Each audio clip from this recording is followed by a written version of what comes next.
17절로 24절의 말씀입니다.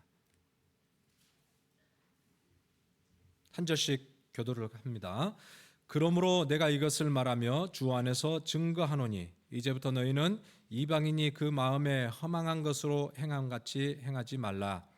그들의 총명이 어두워지고 그들 가운데 있는 무지함과 그들의 마음이 굳어짐으로 말미암아 하나님의 성령에서 떠나 있도다. 그들이 감각 없는 자가 되어 자신을 방탕에 방임하여 모든 더러운 것을 욕심으로 행하되 오직 너희는 그리스도를 이같이 배우지 아니하였느니라. 진리가 예수 안에 있는 것 같이 너희가 참으로 그에게서 듣고 또한 그 안에서 가르침을 받았을진데 너희는 유혹의 욕심을 따라 썩어져가는 구습을 따르는 옛사람을 벗어버리고 오직 너희의 심령이 새롭게 되어 하나님을 따라 의와 진리의 거룩하심으로 지으심을 받은 새 사람을 입으라. 아멘. 오늘은 2023년 마지막 주일입니다. 한 해의 마지막 날이 되면은 많은 사람들이 해돋이 구경을 가지요. 그래서 새해 처음 떠오르는 해를 바라보면서 소원을 빌고 마음을 다집니다.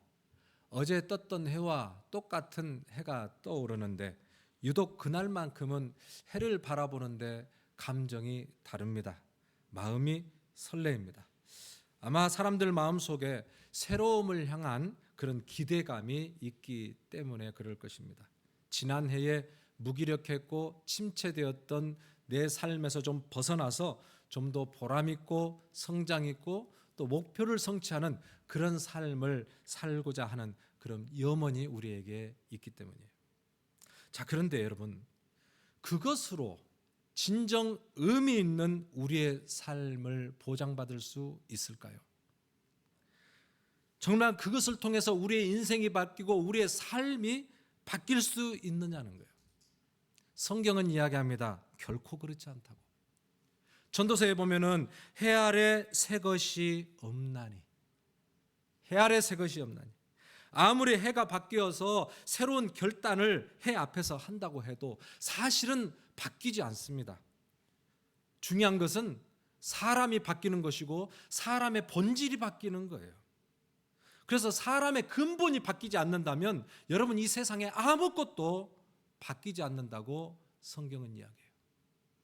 성경은 사람의 변화에 대한 이야기로 가득 차 있는 책이에요. 사람은 어떻게 하면 사람이 근본적으로 확 뒤바뀔 수 있을 것인가, 하나님이 원하는 사람으로 확 바뀔 수 있을 것인가에 대한 내용이 기록된 책이 성경이에요. 그래서 여러분, 사도 바울이 사람이 새롭게 되는 유일한 길을 이렇게 이야기했어요. 고린도전서 5장 17절입니다. 함께 읽습니다. 시작. 그런즉 누구든지 그리스도 안에 있으면 새로운 피조물이라 이전 것은 지나갔으니 보라 새 것이 되었도다. 할렐루야. 보라 새 것이 되었도다. 누구 안에 있으면?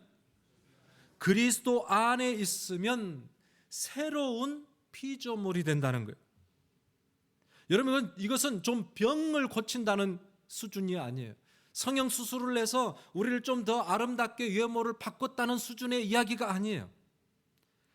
이거는 외모나 우리의 겉으로 보이는 어떤 행동의 변화가 아니라 우리의 속 중심으로부터의 변화를 이야기하는 거예요. 내 삶을 변화시키는 그런 힘이 달라져 버리는 거예요. 그래서 오늘 예수 그리스도 안에 있을 때 우리 사람이 완전히 바뀌는데 오늘 성경에서는 뉴 크리에이션이라는 거예요. 이건 새 창조라는 거예요. 무에서 유로 말씀으로 창조하셨던 그 엄청난 천지개벽과 같은 역사가 예수 그리스도가 내 안에 들어오셔서 나와 동행하실 때에, 그럴 때 내 안에서 뉴 크리에이션, 새로운 창조가 일어난다는 거예요. 새로운 창조. 죽었던 영이 살고 예수 그리스도와 동행하는 그런 영적인 기쁨을 누리는 변화들이 나타나요. 여러분, 그래서 그리스도 안에 있을 때 겉사람도 바뀌지만 속사람도 바뀌어집니다. 이런 완전한 새로운 피조물로 바뀌어지는 은혜가 저와 여러분들에게 있기를 주님의 이름으로 축복합니다. 군대에 다녀오신 우리 남자들은 다 아는 이야기입니다. 훈련소에 입대하면 가장 먼저 하는 것이 뭐냐면 옷을 갈아입는 거예요. 지금까지 사회에서 입고 다녔던 청바지 위에 자켓, 티셔츠 이런 것을 다 벗으라 그래요. 팬티까지도 다 벗습니다. 그리고 이제 군에서 지급되는 옷을 입습니다. 그리고 여러분, 우리가 벗어놓은 그 옷을 다 패키지를 해요. 패키지에서 주소를 쓰면은 다 부모님 앞으로 그 옷이 가요. 여러분, 저희 어머니도 제 동생이 이제 군대 훈련 받으러 가서 그 옷이 오니까, 소포가 오니까 마음이 이상하더라는 거예요. 그래서 얼마나 안에서 이제 고생을 할 것인가 생각하니까 마음이 짱하고 눈물이 핑 돌더라는 거예요. 여러분, 지금까지 우리가 살아왔던 그 옷들을 싹 벗어버리고 군에서 지급하는 훈련복으로 싹 갈아입고 나면은 그때부터는 정말 군인의 모습으로 변화되어 가는 거예요. 전에는 부모님 속 썩이고 전에는 집에서 치우라 그러면 그렇게 치우지도 않고 말도 듣지 않고 그랬던 친구가, 아니 군대 가가지고 몇 주 만에 확 바뀌어 버리는데, 아니 자기 방도 청소 안 하던 애가 그냥 그렇게 화장실을 쓸고 닦고 그냥 빚을 내고 광을 내고 앉아 있어. 어떻게 이렇게 사람이 바뀔 수가 있는가? 어떻게 상관의 명령에 복종을 하고 늠름한 패기와 살아있는 그 눈빛으로 사람이 바뀔 수가 있는가? 여러분, 옷을 벗고 새로운 옷을 갈아입을 때 사람은 변화가 시작되는 거예요. 동생이 훈련이 마치는 날 훈련소에 초청을 받아서 이제 부모들이 가잖아요. 그래서 부모님들이 가서 다 그렇게 이제 사열대 앞에 앉아 있는데 저쪽에서부터 이제 큰 음성이 들리면서 막 군인들이, 훈련병들이 들어옵니다. 그런데 뭐 저는 잘 모르겠어요. 부모님이 이야기하더라고요. 사람 됐네, 사람 됐어 그러면서 노래를 하면서 들어오더래요. 사람 됐다는 노래. 다른 거 몰라도 그 군대 그 함성을 들으면서 어머니 아버지가 눈물이 막 줄줄줄. 정말 몇 주 사이에 사람이 돼버린 거예요. 사람이. 저희 동생도 군대 가서 훈련 받고 많이 변화되고 거기서 은혜 받고 결국은 나중에 이제 목회자가 되고 선교사까지 됐는데, 여러분 정말로 사람이 됐어요. 하나님의 사람이 됐어요. 그리스도의 군사가 됐어요. 여러분, 우리의 생각과 행동이 완전히 그리스도의 사람이 되기 위해서는 우리가 입고 있었던, 옛날에 입고 있었던 옷들을 벗어야 되는 거예요. 이 과정이 굉장히 중요합니다. 많은 사람들이 신앙생활에 실패하고 새로운 삶을 살지 못하는 이유는 뭐냐면 아직도 옛 사람의 옷을 걸치고 살아가고 있기 때문에 그래요. 여러분, 지금 이 말씀은 사도 바울이 에베소 성도들에게 하는 이야기예요. 안 믿는 이방인들에게 새 사람을 입으라고 말하는 게 아니라 지금 하나님을 안다고 하고 말씀을 배웠다고 하고, 에베소는요 3년이나 말씀으로 가르쳤던데요. 제자 훈련을 했던데요. 그런데도 사도 바울의 눈으로 보니까 변화되지 않는, 여전히 옛 사람의 옷을 그대로 입고 옛 사람의 사고방식과 습관과 가치관에 붙들려서 살아가는 자들이 있더라는 거예요. 그래서 오늘 사도 바울이 안타까운 심정으로 에베소 성도들을 향해서 너희들이 영적인 상태를 한번 진단해보고 새 사람을 입고 정말 거룩하고 의로운 그런 백성으로 거듭나기를 원한다라는 간절한 심정으로 이 말씀을 해주셨습니다. 여러분, 옛 사람의 특징이 몇 가지가 있습니다. 사도 바울은 오늘 그 특징을 이야기했는데, 첫 번째는 마음이 허망하다는 거예요. 17절 하반절에 이제부터 너희는 이방인이 그 마음에 허망한 것으로 행함같이 행하지 말라 그랬어요. 이방인들의 그 마음에 허망한 것으로 행하지 말라. 허망하다는 이 단어가 헬라어로 마타이오테스라는 건데요. 허망하다는 방향이 없다, 목표가 없다라는 거예요. 허망하다. 그러니까 목표를 상실한 채 가는 삶, 이 마타이오테스, 허망한 삶이에요. 왜냐하면 멀리 목표를 바라보지 못하기 때문에, 늘 한 치 앞만 바라보고 가기 때문에 허망한 인생을 사는 거예요. 제가 전에도 말씀드렸지만은 멧돼지가 가장 좋아하는 열매가 상수리 열매라 그래요. 근데 그는 늘 상수리 나무 밑에서 땅을 파요. 멧돼지가. 왜요? 자기가 좋아하는 열매가 땅에 떨어져 있으니까. 그런데 여러분, 그 열매는 어디서 떨어집니까? 위에서 떨어져요. 상수나무 위에서. 그러니까 눈을 들어서 위를 좀 바라볼 수만 있었다면, 좀 나무를 흔들어 가지고 떨어뜨려서 먹을 수도 있겠건만, 위를 전혀 바라보지 못하니까, 땅만 바라보고 살아가니까 계속 그 멧돼지가 땅만 파더라는 거예요. 옛사람과 새사람의 큰 차이점이 있습니다, 여러분. 오늘 이 말씀에 비춰서 보면 영적인 시력의 차이가 납니다. 하나님을 알지 못하는 이방인의 사람, 옛사람들은 영적인 시력이 없어요. 저 멀리 하늘의 그 영광스러움이 보이지가 않아요. 그러니까 바로 눈앞에 보이는 땅에 떨어진 도토리만 보이는 거예요. 맛있는 도토리, 그 재물, 쾌락, 성공을 위해서 끝없이 땅을 판다는 거죠. 어디로 달려간지도 모르는 채 많은 사람들이 막 가니까 열심히 그 사람들을 뒤따라서 앞질러서 따라갑니다. 여러분, 그런데 새 사람을 입으면 멀리 보는 영적인 시각이 열려요. 고린도후서 4장 18절에 보니까 우리의 돌아보는 것은 보이는 것이 아니요 보이지 않는 것이니 보이는 것은 잠깐이요 보이지 않는 것은 영원함이니라 그랬어요. 여러분, 보이지 않는 것을 바라보며 살아가는 자가 새 사람을 입고 살아가는 성도예요. 여러분, 우리가 말할 때 예수 믿었다, 나 예수를 영접했다, 거듭났다라는 그 의미가 뭐냐면 그것은 내 죽었던 영이 살아났다는 거예요. 그래서 보이지 않던 저 영원한 세계가 보인다라는 거예요. 여러분, 저 영원한 천국과 아름다운 그 천국의 비밀이 보여지는 은혜가 있기를 주님의 이름으로 축복합니다.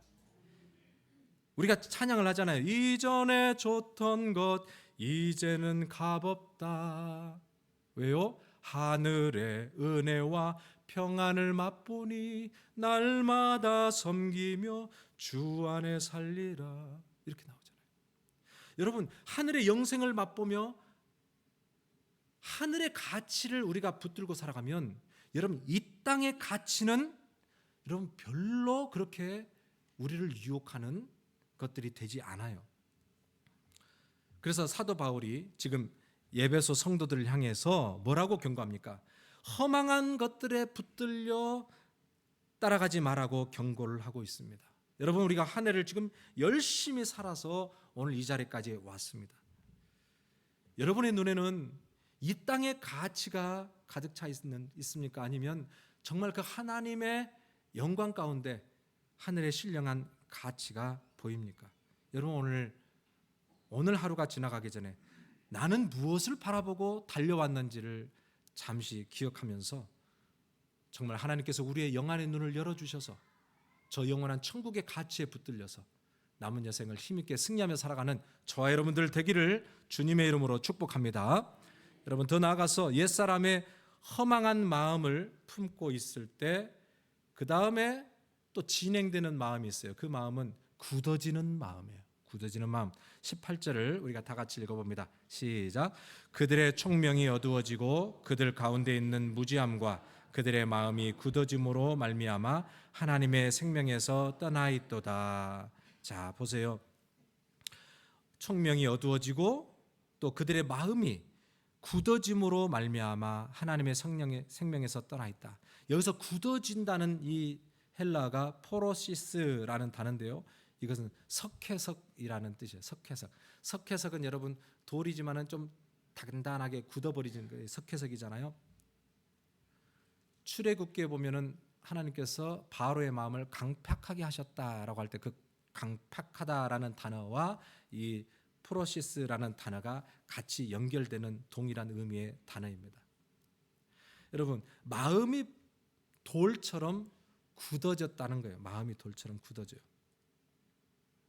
허망한 것을 바라보고 이 땅의 가치에만 집중하여서 살아갈 때에 그 다음에 그의 마음이 어떻게 변화되냐면은 마음이 돌처럼 굳어졌다. 딱딱하게 굳어졌다. 박제는 살아있는 것 같지만 죽은 송장입니다. 살아있는 것 같은데 죽어있는 송장처럼 여러분, 우리가 이 땅의 것에 붙들려 살아갈 때 영적으로 보면은 그 마음이 딱딱 약해져 가지고 마치 죽은 자처럼 살아가고 있다. 이 성경이 지금 그렇게 이야기하고 있어요.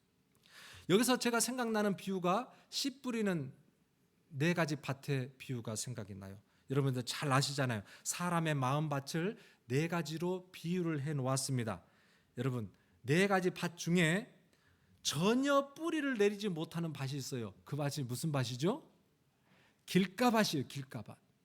길가밭은 아무리 씨가 떨어져도 그 씨가 뿌리를 내리지 못해요. 왜요? 길이 딱딱하니까, 마음이 딱딱하니까. 여러분, 이 땅의 고집과 야망과 세상 철학과 가치관으로 내 마음이 완전히 굳어져 있으니까 천국의 복음, 생명의 말씀, 영의 양식이 되는 말씀, 여러분 그런 말씀을 우리가 들어도 그 말씀이 조금도 깨달아지지 아니하고, 그 말씀이 기쁨이 되지 아니하고, 그 말씀이 나에게 힘이 되지 않는 이유는 마음이 딱딱해졌어요. 여러분, 얼마나 마음이 중요한지 몰라요. 왜냐하면 생명과 사망의 길이 바로 우리의 마음에서부터 결정이 나기 때문에 그래요. 무릇 지킬 만한 것보다 더욱 내 마음을 지키라. 생명의 근원이 이에서 남이니라. 잠언서에 그렇게 이야기했어요. 네 마음을 지키라. 생명의 근원이 네 마음에서 남이니라. 날마다 우리의 마음의 밭을 점검할 수 있어야 돼요. 그게 지혜로운 성도예요. 여러분, 새 사람을 입었는지 입지 못했는지 겉으로는, 옷으로는 우리가 알 수 없지만 그의 마음을 보면은 알 수 있어요. 그의 마음이 부드러워져요. 새 사람을 입고 구원을 얻고 은혜를 입고 살아가는 성도는 누가 뭐라 하지 않아요. 그의 마음밭이 너무너무 부드러운 거예요. 마음이 부드러워요. 목마른 사슴이 되어서 하나님을 갈급함으로 찾아요. 그래서요, 하나님의 말씀이 겸손히, 하나님의 말씀 앞에 겸손히 무릎 꿇고 또 하나님의 그 말씀을 아멘으로 받아요. 우리의 혼과 영과 관절과 골수를 찔러 쪼개는 그 하나님의 말씀 앞에 자신을 그대로 내어놓고 아멘으로 받아들여요. 그러니까 마음이 부드러운 성도는 자세도 다를 뿐만 아니라 그 말씀을 통해서 그의 삶에 놀라운 변화들이 있어요. 반응이 있다는 거예요. 말씀에 대한 반응이. 그래서 때로는 말씀을 듣고 가슴을 치고 통회하고 회개하기도 해요. 또 때로는 그 말씀을 통해서 위로를 받고 소망을 얻고 정말 고통스러운 상황을 믿음으로 이겨내기도 해요. 여러분, 이런 반응들이 있다면 정말 내 심령은 살아있는 옥토밭이 되고 하나님의 생명을 누리고 있는 자라는 거예요. 여러분, 허망한 그 마음, 허망한 마음이 굳어지게 되고요. 이 굳어진 마음이 점점점 더 오래 되면 또 어떻게 되냐면 영적인 무감각증에 걸리게 돼요. 영적인 무감각증. 19절 보니까 그들이 감각 없는 자가 되어 자신을 방탕에 방임하여 그랬어요. 감각 없는 자가 되었다는 거예요. 느끼지 못하는 자가 되었다는 거예요. 그래서 자신을 아주 방탕에 내어 던지는 그런 삶을 살게 되더라고요. 여러분, 감각 없다는 것이 얼마나 무서운 병인지 몰라요. 손이 뜨거워졌는데도 뜨거운 것을 느끼지 못해요. 발이 베어서 피가 나오는데도 그것을 느끼지 못해요. 이런 병이 있습니다. 무슨 병이죠? 한센병이에요. 한센병. 나병. 나병 환자들은 손가락이 끝에서부터, 발가락 끝에서부터 이 감각이 사라집니다. 그리고 이제 점점 신경이 무뎌져 가고 죽어가기 때문에 손이 불에 타도 그걸 모르고 있어요. 얼마나 끔찍한 병입니까? 여러분, 그런데 우리가 영적인 눈으로 볼 때 우리도 이런 영적인 한센병에 걸리게 되면은 죄를 지어도 죄에 대한 감각이 사라져요. 그리고 죄책감을 느끼지 못하게 됩니다. 그래서 극기하는 오늘 말씀 표현처럼 자신을 방탕함에 그냥 방임해요. 죄에 뒹굴고 살아가요. 그래도 조금 더 죄에 대해서 하나님 앞에 서도 조금 더 부끄러움도 없고 뉘우침과 아픔이 없는 그런 방탕에 방임하는 수준에 이르게 돼요. 믿지 않는 자만 그런 게 아니라 믿는 자들도 이런 허망한 마음, 굳어진 마음을 살아가게 될 때 결국은 영적으로 무감각하게 된 그런 수준에 이르게 될 수 있다는 거예요. 여러분, 하나님이 가장 싫어하시는 것이 죄입니다. 죄. 왜냐하면 죄 때문에 우리의 삶에 고통이 찾아왔고, 갈등이 있고, 어두움이 있고, 질병이 있고, 영원한 지옥 심판이 죄 때문에 왔기 때문에 그래요. 여러분, 그래서 죄를 정말 두려워할 줄 알고, 정말 죄를 미워하고 아파하고 죄와 싸우는 그런 성도가 영적으로 감각이 있는 성도예요.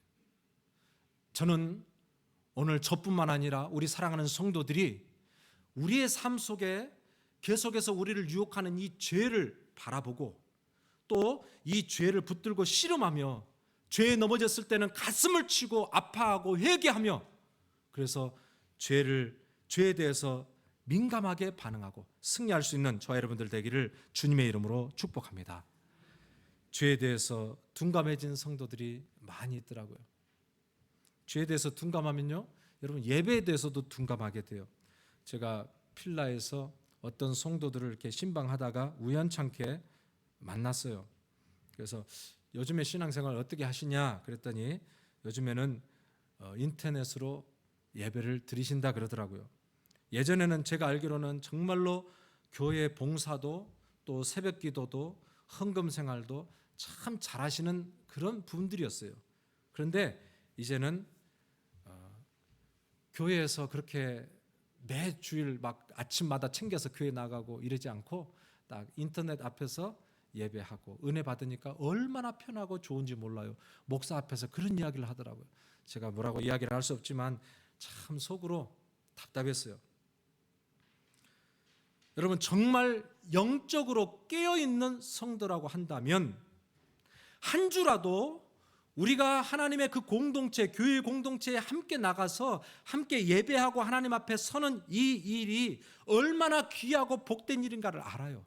한 주도 이 예배를 드리지 않으면 마음이 답답하고 심령이 답답해서 견딜 수 없는 마음이 그 안에 있어요. 시편 84편 1절 2절에 이런 말씀이 있습니다. 만군의 여호와여, 주의 장막이 어찌 그리 사랑스러운지요. 내 영혼이 여호와의 궁정을 사모하여 쇠약하며 내 마음과 육체가 살아계시는 하나님께 부르짖나이다.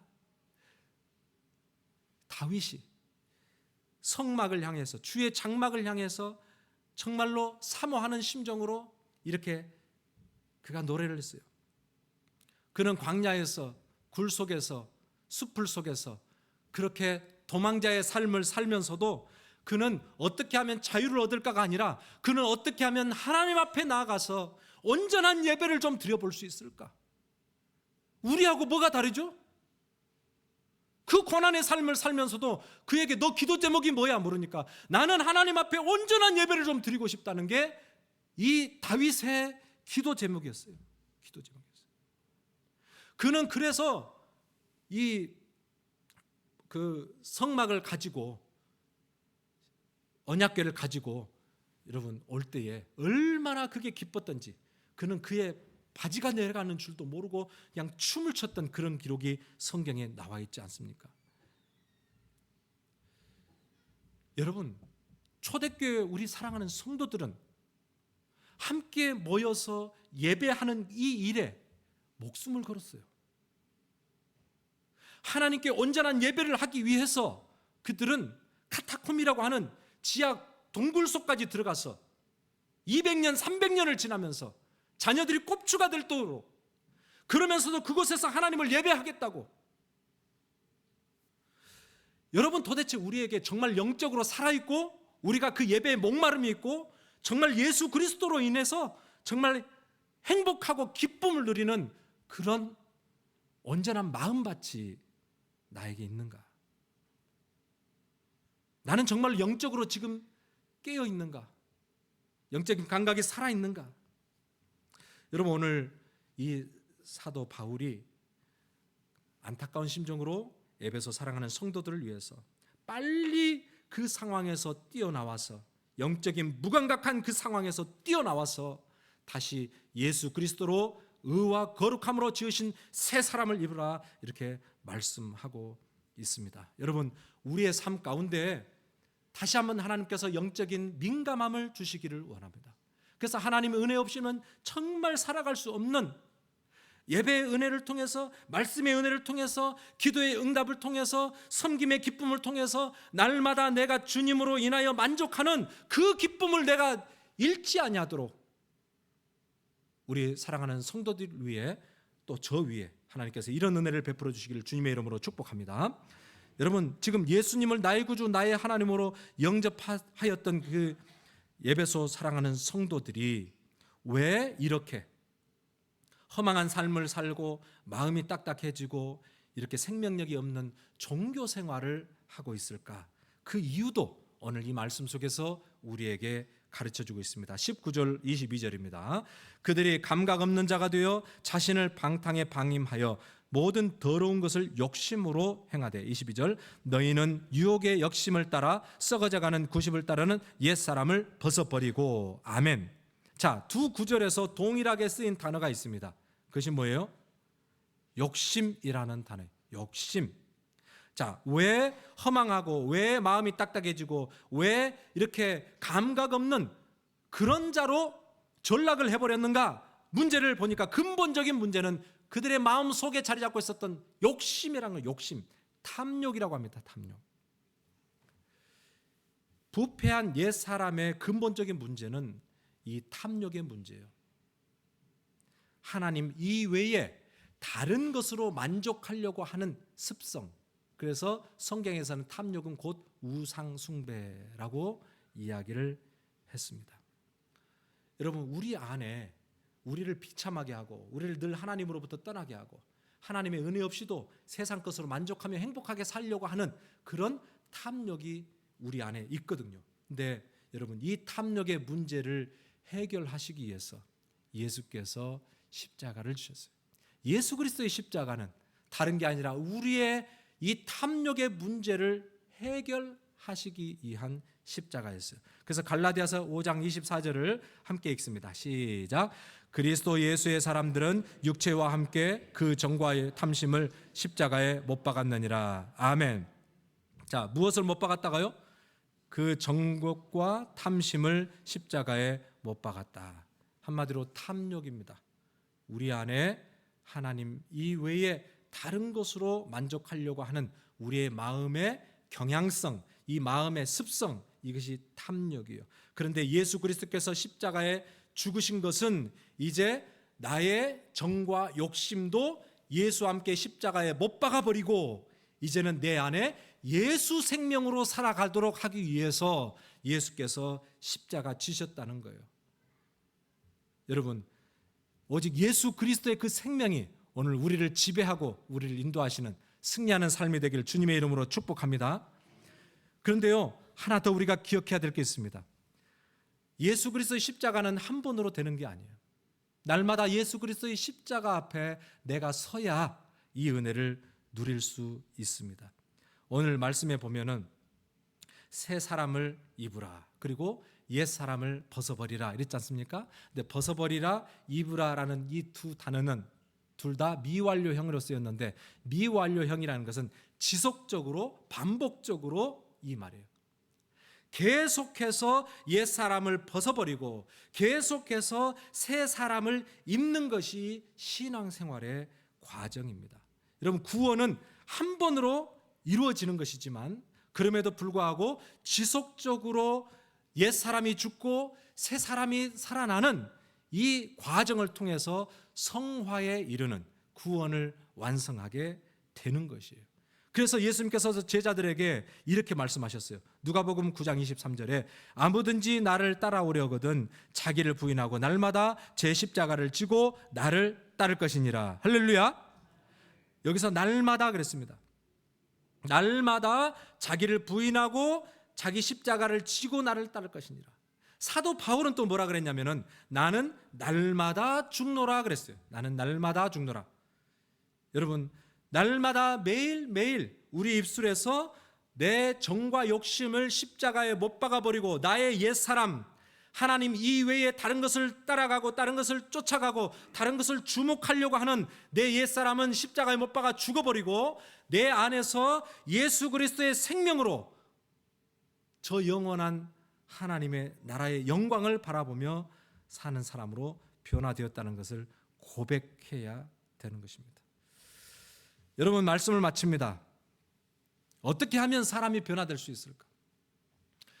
여러분, 해 아래 새 것이 없다 그랬습니다. 아무리 해가 뜨고 또 변화돼도 세상이 바뀌지 않습니다. 내가 바뀌지 않는 이상 세상은 바뀌지 않습니다. 여러분, 성도가 누려야 될 진정한 변화가 있습니다. 그것은 옛사람을 벗고 그리스도 안에서 새 사람을 입는 것입니다. 오늘 한 해를 마무리하면서 우리가 한 해 동안 어떤 사람으로 살아왔는가 한번 깊이 묵상을 해보시고 탐욕에 이끌려서 살아왔던 나의 모든 옛사람이 다시 십자가에 못 박혀버리고 이제는 새해에는 예수 그리스도 안에서 의와 진리와 거룩함으로 지으심을 입은 새 사람으로 살아가는 귀한 은혜가 있기를 주님의 이름으로 축복합니다.